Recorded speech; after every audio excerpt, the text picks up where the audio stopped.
So we have some time for a brainstorming session now, Matt. How much time do we have? It's as much time as you want. As we want. So, I mean, from my point of view, I think this afternoon's talks, the calcium aspect that Michael discussed is quite intriguing. I know Michael Kabash has some interesting data from when he was working in Richard Gross's lab on the stimulation of cardiolipin de novo biosynthesis, and how when you stimulate cardiolipin de novo biosynthesis in the transgenic mice, they seem to become more sensitive to calcium-mediated remodeling. Is that correct? And so this could potentially be a physiological explanation for how minor amounts of calcium could potentially play a role in elevating cardiolipin remodeling with hexagonal two-phase transition that's occurring. So I guess the question that I have for the general audience is that, I mean, should we be looking at things such as mitochondrial accumulation of calcium and mechanisms for, because I know certainly calcium mediates mitochondrial permeability transition, right? So should that be something that Barth syndrome should be focused on or not? Ron, you're shaking your head. So, no? Why do you say that? Please. Because the concentration that Michael was using is 50 millimolar, in a mitochondria. It's micromolar. So I would be surprised, actually, if that would be a given effect. That's the only reason why. Right. Michael, you're the better person to judge this question.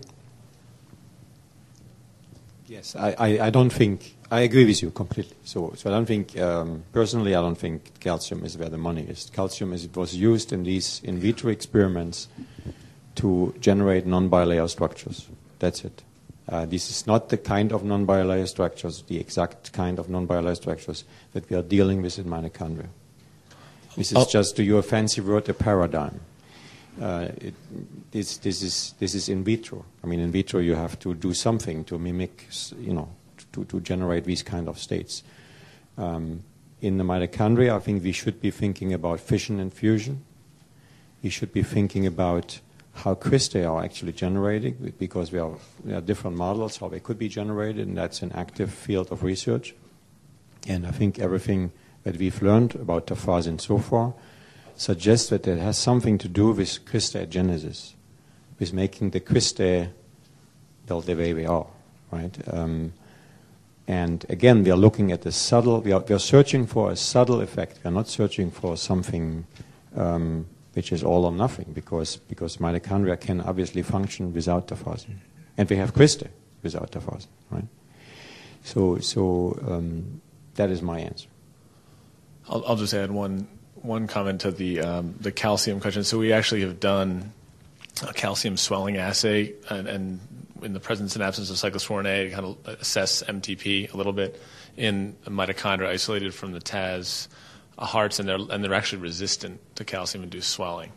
So I think that maybe contributes a little in terms of that. But so one thing. The other. With regard to what Michael was just saying, more a question. Has anybody ever shown, or is it even possible to know, whether cardiolipin is enriched in these areas of membrane curvature, in vivo, or if there's a correlation between the amount of cardiolipin or the unsaturation of lipids in mitochondria with cristae density across tissues, that kind of thing? So not in mitochondria, but in bacteria. And yes, it is enriched at the points of high curvature. On bacteria, there's very systematic work on to answer that question that you are asking. Of course, in bacteria, it's a little easier because the proportions are larger. I mean, we are looking at larger overall diameters. You can use fluorescence, right? Fluorescence wouldn't work in mitochondria because we are dealing with dimensions of below 100 nanometer. Right, and the wavelength of fluorescence light is somewhere about 400 nanometers. So the wavelength basically renders your resolution nil. Right? But electron microscopy, of course, has not been used in terms of cardiolipins. So that would be nice to do if one could find a probe. Yeah, even if you could just get through EM some kind of index of cristae density or fold number or something like this, and then correlate it with biochemical data on either, like, so if you had mitochondria from kidney and brain and so forth, whether there's differences in the morphology, and then just seeing, it wouldn't really prove anything, but it would provide some more, support for the hypothesis. If you see correlations there, that would really be cool.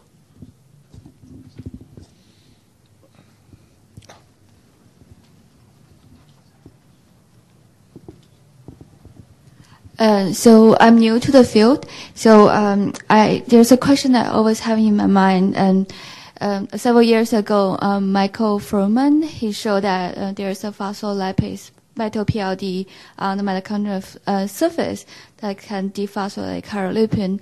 So I was wondering what you guys think about that, and that cardiolipin have any functional signaling role on the mitochondrial surface, or that kind of thing. From my remembering of those studies, the phospholipase D converted the cardiolipin to phosphatidic acid, which acts as the fusogenic molecule for the mitochondrial fusion to occur. So, this is actually a very good question, and I forgot about this paper, but I remember that I have read it. Yeah, and because it's interesting, because if you generate PA, phosphatidic acid, from cardiolipin, you're bound to change the phase structure. This is a lipid that behaves very different from the typical non-bilayer phospholipids.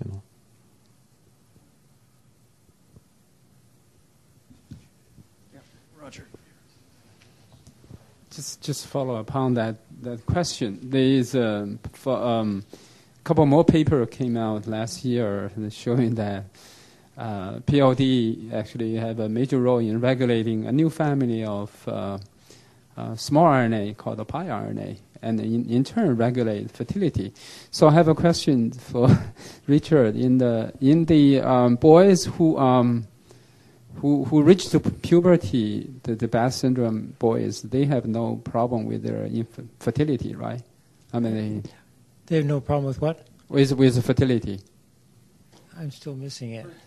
Fertility. Fertility. Oh, fertility. Sorry. Yeah. No. No, they're fertile. Right? Yeah, they've. One of the first patient I ever took care of has a 10-year-old daughter. Okay. So clearly there aren't that many who are married, or otherwise active, and in that are having children. But I don't know what opportunity there has been, but at least in that individual there has not been a problem. Because there is a couple model of it's cytoplasmic phospholipase A2 non-compromised male are infertile, in the sense that some reason that cardiolipin probably have one way or another that have connections with, maybe via pi RNA, and that's where emerging field is getting more exciting on that. And Drosophila has a similar phenomenon. Yeah. So I think a lot of people have probably seen the molecular and cellular biology paper from the Hennings laboratory from Switzerland, in which he had been showing that acyl-CoA hydrolase activities involved in 18-2 generation. So in terms of modifier genes, do you think that's a protein that we should be looking at in addition to TAFAZZIN? So it certainly was very convincing evidence that suggested that that this particular hydrolase was involved in cardiolipin remodeling, and could actually potentially be a fourth enzyme involved in the de novo synthesis remodeling pathway combination. So that's sort of yeah.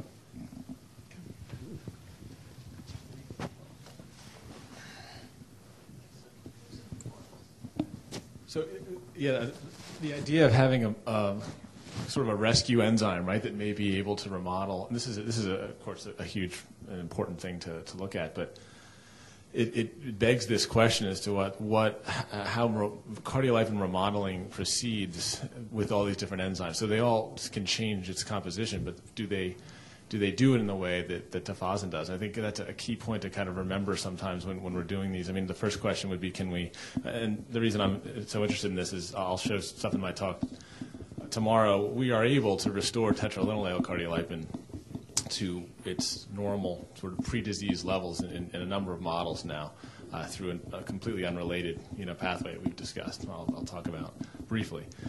And it doesn't seem to change the mitochondrial function at all because whatever, and all the models may be different in terms of what's causing mitochondrial dysfunction, but if the composition of cardiolipin is simply a consequence of a process of remodeling and not the mediator of changes in function, then we may see things like other rescue enzymes changing composition but not function, and maybe not even structure or something. And that would really be a good proof of concept if that happened. But I think it just begs or emphasizes the importance of looking more at maybe getting an EM or other measures of function or structure in addition to just the composition stuff. On sort of the same theme, one of the other question is if cardiolipin is so essential as a associated lipid for many different proteins in the inner mitochondrial membrane, what's taking its place and what strategies there can be to look for that. And the reason I ask is because of this observation we made many years ago that as the fraction of linoleic acid goes up, the methylglutaconic acid as a disease marker goes up. And it has quite a good correlation. And that might argue that that is decreasing the synthesis of some lipid that is taking the place functionally of cardiolipin. And so that's another goal. That's one of the goals, I think, is to identify what is taking its place, and is there a way dietarily or otherwise to augment the synthesis of that alternate lipid? Because it is amazing how well the mitochondria do in the absence of a lipid that was at one time thought to be essential.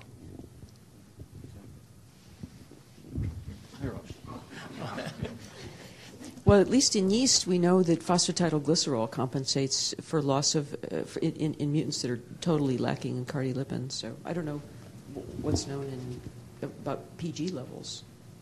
Yeah, who knows? If I may make one comment to get before we get too far away from arginine, in terms something. A clinical observation that has occurred that changed my thinking about Barth syndrome. One of the questions that there has been is why, if arginine, so one of the objections to the arginine hypothesis would be if arginine is the determinant of the cardiac failure or lack thereof, why are some babies born in heart failure? And because in theory the maternal circulation should be able to provide all the arginine for the fetus. So that's a major problem in the hypothesis of arginine.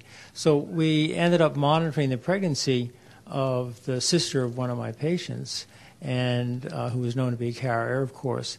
And unfortunately I was contacted quite late in the pregnancy, in the third trimester. So I said, well, arginine could be a modifying factor, and one of the thoughts was maybe there is some heterozygote manifestations in terms of arginine. So we measured her arginine level, measured her amino acid levels, and her arginine level was as low as we see in Barth syndrome. So I thought, oh, maybe she isn't manifesting a heterozygote, but you have to do your background checking on this kind of thing. And I was very surprised, and I tracked down some literature back in the 70s that said that this is perfectly normal in the third trimester, that maternal arginine levels are extremely low. And there is, of course, a normal range of that low level, but they are quite low, and they go down in the third trimester. So therefore, it could be that one of the modifying factors is that the mother happens to be on the low end of that scale. Probably not dietary, but it could be dietary as well. And this was emphasized to me in seeing patients yesterday in two boys who presented in severe cardiac failure, terrible ejection fractions, nearly died.